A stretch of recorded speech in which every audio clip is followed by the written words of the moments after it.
वो मुकद्दस मकामात जहां खवातीन का दाखिला ममनू है। एक मकाम पर तो मादा जानवरों के दाखिले पर पाबंदी है।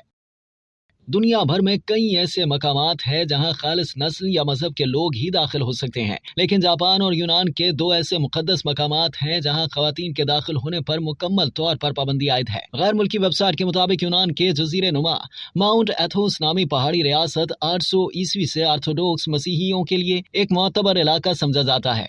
यह रियासत वेटिकन की तरह अपने मामलात निभाने में खुद मुख्तार है। माउंट एथोस में दुनिया भर से ऑर्थोडॉक्स मसीही राहबाना जिंदगी गुजारने आते हैं, इसीलिए यहाँ सदियों से कई ऐसी रवायात और पाबंदियां राइज हैं जो दुनिया के किसी भी मुल्क या खिते में नहीं। माउंट एथोस में किसी भी शख्स के बिला इजाजत घूमने फिरने पर पाबंदी है, लेकिन हैरत अंगेज तौर पर इस इलाके में 1000 साल से खवातीन और मादा जानवरों के दाखिल होने पर पाबंदी है। ताहम हशरात और परिंदे इस पाबंदी से मुबर्रा हैं। यही वजह है कि इस इलाके में सदियों से कोई औरत या मादा जानवर दाखिल नहीं हो सका। दूसरी जानिब जापान में कदीम मजहबी हैसियत रखने वाले जजीरे पर भी खवातीन का दाखिला मना है। अक़वाम मुत्तहिदा के इदारे यूनेस्को ने इस जजीरे को आलमी विरसा करार दे रखा है। ओकेनोशिमा पर 17वीं सदी में ओकेस्टो नामी इबादतगाह बनाई गई थी। इस जजीरे पर उतरने से पहले मर्दों को अपने कपड़े उतार कर पाक होने की रस्म अदा करनी होती है। वापसी पर इन्हें यहाँ से कोई भी चीज बतौर निशानी ले जाने की इजाजत नहीं और न ही वो यहाँ के दौरे की तफसीलात किसी को बता सकते हैं। जापानी मीडिया की एक रिपोर्ट के मुताबिक जब ये इबादतगाह तामीर की गई थी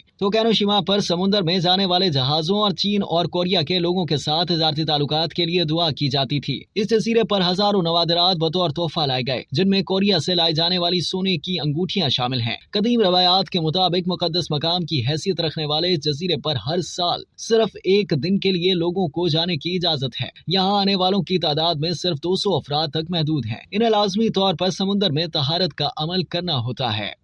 अब तक के लिए इतना ही। मजीद जानने के लिए सब्सक्राइब कीजिए डेली जंग यूट्यूब चैनल और लाइक कीजिए डेली जंग फेसबुक पेज।